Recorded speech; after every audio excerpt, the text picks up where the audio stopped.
Alors je vous avoue que quand la cérémonie a été finie et que j'ai rangé la harpe, j'ai été soulagée d'avoir fait ce que j'avais à faire.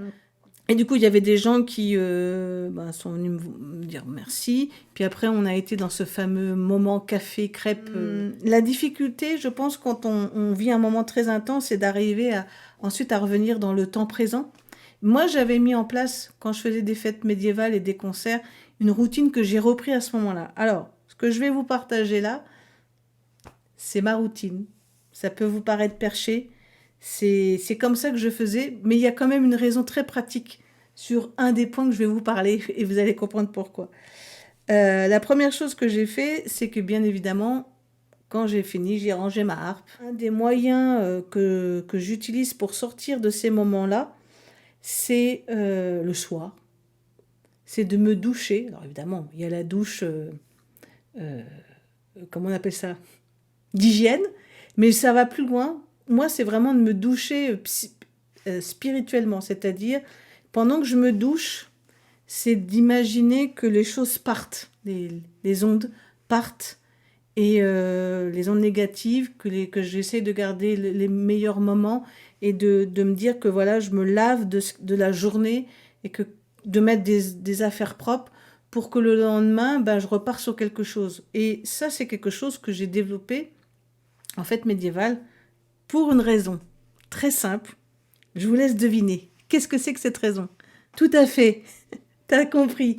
C'est que pendant tout le week-end, moi, je vivais vraiment avec des gens en tente. C'est-à-dire que il y a eu très peu de fois où j'étais invitée dans des hôtels ou dans des lieux, etc. J'étais invitée par des compagnies. Donc, je devenais pour un week-end la barde de la compagnie.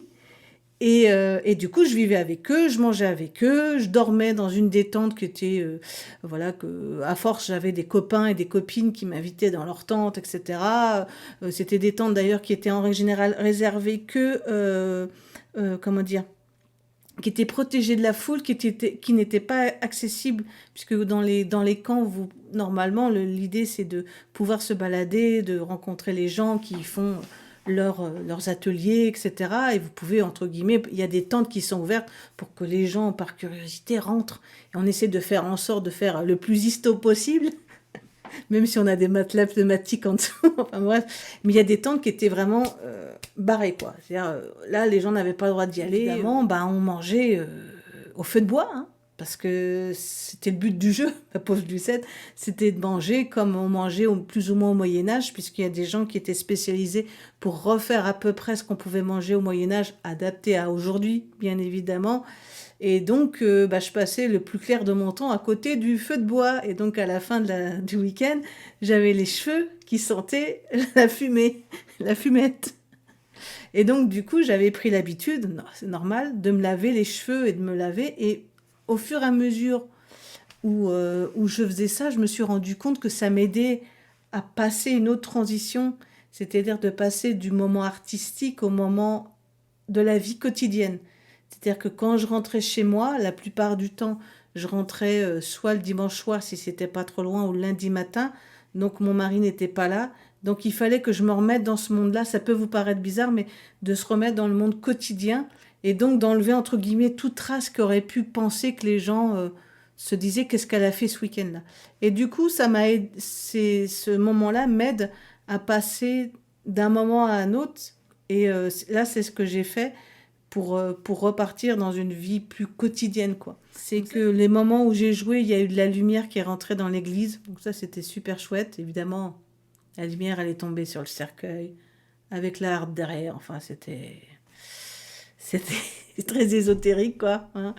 Ouais, j'ai repensé que j'étais bien à ma place, que j'avais fait... Oui, c'est ça. Oui, oui. Après, donc, pour plein de circonstances, enfin, je veux dire...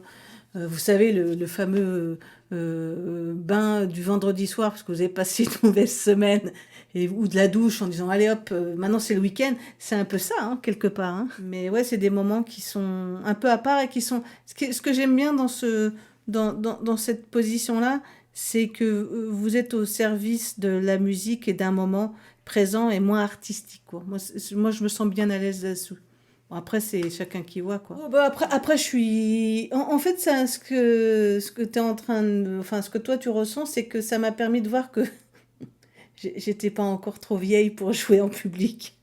C'est surtout ça que ça m'a permis de me faire plaisir, quoi. C'est-à-dire que de me dire, bon, bah voilà, même si c'était une personne...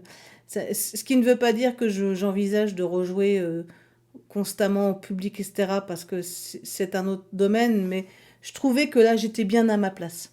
Et que si on me le redemandait, avec les conditions que moi, je pouvais faire, parce que je ne vais pas apprendre à Ave Maria en 2 jours ou des trucs comme ça, mais à partir du moment où ça rentre dans la liste des morceaux que je maîtrise et que je suis dans ma compétence, moi, je sens que je suis bien là où je suis, quoi, tu vois. Et je trouve que c'est intéressant de partager, même que vous me donniez des informations et des astuces et des trucs comme ça, quoi. Et parfois de voir qu'un chemin qu'on pourrait penser pas fait pour nous peut l'être. Tiens, ça c'est un truc dont on n'a pas parlé. Mardi, j'étais claquée, hein. Bien évidemment, mardi, tout est retombé, la fatigue et tout. Donc, puis bon, après, avec la tempête qui est arrivée, j'étais un peu stressée. Je me disais, oh là là.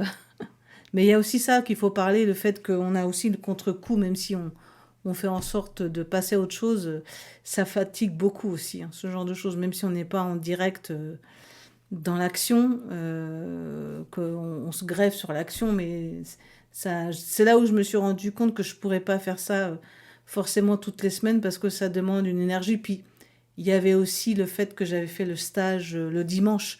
Donc j'ai fait un stage en ligne de harpe et en visioconférence et ça demande aussi beaucoup d'énergie, hein, même. Ça m'a permis de faire un point justement sur ce genre de choses et que on en parlait tout à l'heure avec Marine, même si on n'a pas une très grosse expérience, à partir du moment où on propose des choses qui sont bien cadrées et que voilà ça vous intéresse, bah voilà, là je parle aux musiciens. Je pense que c'est une très belle expérience de partager sa musique dans des cérémonies funéraires parce que d'abord on n'est pas la star, on n'est pas tout le temps en avant et ça permet vraiment d'aider les gens. Moi je suis persuadée que la musique de l'art, bien sûr, parce que moi, c'est mon instrument de prédilection.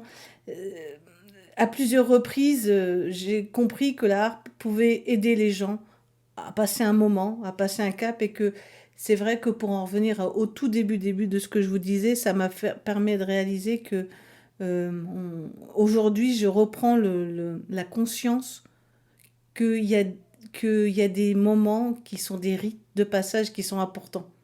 Et là, en voyant ce qui s'était passé pendant cette cérémonie, j'ai compris que c'est important de faire ça. Dans nos moments qui sont, on est dans des vies tellement déshumanisées quelque part. Vous voyez, on se parle d'écran interposé, vous tapotez le plus vite possible. Enfin, j'ai trouvé que le déroulé de cette cérémonie avait très bien été composé. Bon, de toute façon, la personne qui l'a faite, c'était un prêtre à la retraite, donc ils ont été chercher un prêtre à la retraite. Ça, c'est un autre problème, hein, de trouver des prêtres en action, quoi. Et j'ai trouvé que ce qu'il a proposé, c'était pas larmoyant, c'était pas... Alors évidemment, c'est en circonstance, mais vous voyez ce que je veux dire? Les textes, j'ai trouvé jolis, pas ah, Jésus s'est sacrifié pour nous, pauvres... Non, non, c'était pas du tout ça. Ils ont fait intervenir les petits-enfants. Ça leur a aidé aussi, eux, à concrétiser ce qui se passait tout en étant là. Et puis la musique, que ce soit l'orgue, bon, voilà, qui est présent, et puis la harpe, ouais, j'ai trouvé ça très très bien, et ouais, c'était une très belle expérience, voilà. Voilà. Bah écoutez, merci beaucoup d'avoir suivi ce live, c'est très gentil de votre part, voilà.